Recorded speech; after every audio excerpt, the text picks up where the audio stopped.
अस्सलाम वालेकुम। यूएस ने फैसला कर लिया कि वो ग्राउंड पे ट्रूप्स उतारने के लिए रेडी है और ख़ाग आइलैंड जो कि ईरान का ज़ख़ीरा अंदोज़ मतलब ज़ख़ीरा है पूरा तेल का और एनर्जी का, और उसकी तरफ इन्होंने ऑपरेशन करने का फ़ैसला किया है ग्राउंड से। फ़्लाइट्स के ज़रिए, जहाज़ों के ज़रिए, अपने जेट्स के ज़रिए जो ये अचीव करना चाह रहे थे ईरान के अंदर, वो तो ये मुकम्मल तौर पे नाकाम हो चुके हैं।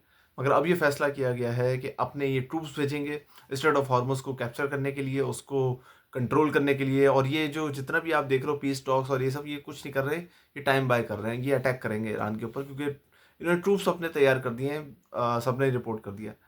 और अमेज़िंगली जो अजीब-सी बात है वो ये है कि इसराइल ने मना कर दिया है कि वो अपने ग्राउंड पे ट्रूप्स नहीं उतारेगा।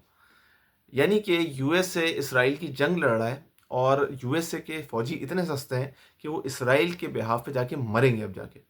ये लफ्ज़ मैं क्यों यूज़ कर रहा हूँ? क्योंकि ईरान इनको क्या लग रहा है, मतलब फूल लेके बैठा होगा कि आओ ट्रूप्स आओ बेटा, मैं आपको फूल पेश करूँगा, आओ हमें इन्वेड कर लो। वो इसराइल में जब घुस के मार रहा है उन मिसाइलों से, आपको क्या लग रहा है यूएसए के ट्रूप्स को छोड़ देगा?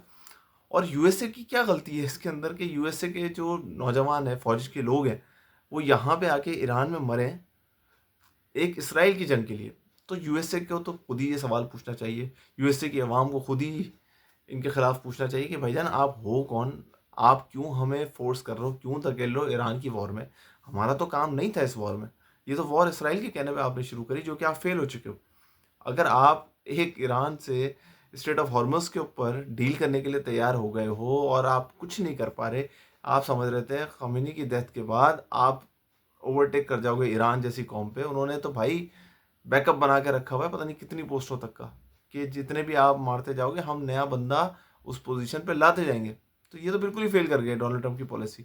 अब उसके ऊपर सोने पे सुहागा ये कि अपने आप को बैकआउट करने के बजाय ये अपने ट्रूप्स भेज रहे हैं इस सोच के साथ कि ये जाके यूएसए को सपोर्ट करेंगे और जाके यूएसए के लिए काम कर पाएंगे और ईरान को कैप्चर कर पाएंगे।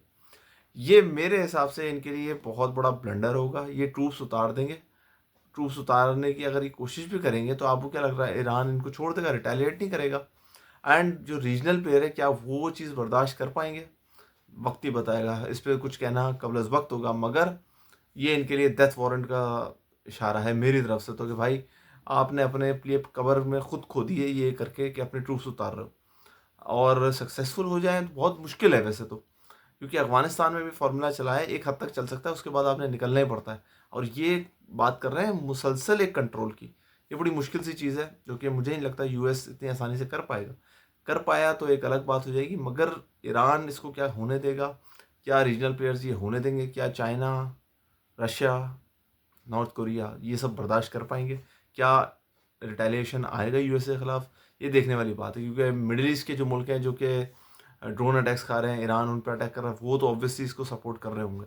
मगर बाकी जो लोग हैं जो कि इस सब में इन्वॉल्व नहीं है, मगर वो देख रहे हैं कि यूएस अपनी डोमिनेंस यहाँ पे लाएगा, एनर्जी को कंट्रोल करेगा, कब्ज़ा माफिया की तरह। तो ये अब एक अलग सिनेरियो में अप्रैल की तरफ जो बात हो रही थी ना, वर्ल्ड वॉर 3 अप्रैल में आप देख सकते हो, तो वो वाज़ेह इशारे ये हैं कि यूएस ट्रूप्स जब आएँगे या लैंड करेंगे, तो उसके बाद अगर कहीं मुल्क से किसी और से रिटेलिएशन अगर शुरू हो गई, तो फिर तो भाई मारा-मारी हर तरफ शुरू हो जाएगी और इसको फिर रोकने वाला कोई नहीं होगा। यूएस ने अपने लोग मरवाने के लिए इधर भेजे हैं और इसराइल इतना स्मार्ट है कि यूएसए को वो प्लॉट करके खुद बीच में से गायब। इस यूएसए वालों को सलाम है भाई कि अपनी फोर्सेस को इतना हल्का लिया हुआ है मरवाने के लिए उन्होंने। ठीक है जी, सब लोग अपना ख्याल रखें और पाकिस्तान के लिए ख़ास दुआ करें, क्योंकि पाकिस्तान अभी एक मीडिएटर का रोल प्ले कर रहा है एंड ईरान यूएसए में एक कोशिश कर रहा है, बट ऑब्वियसली ये हो नहीं पाएगा क्योंकि ईरान यूएसए की नहीं मानेगा, यूएसए ईरान की नहीं मानेगा। यूएसए सिर्फ टाइम गेन कर रहा है उन पर अटैक करने के लिए। किस तरीके का अटैक होगा ये तो वक्त ही बता सकता है। सब लोग अपना ख्याल रखें और दुआओं में याद रखें। अल्लाह हाफ़िज़।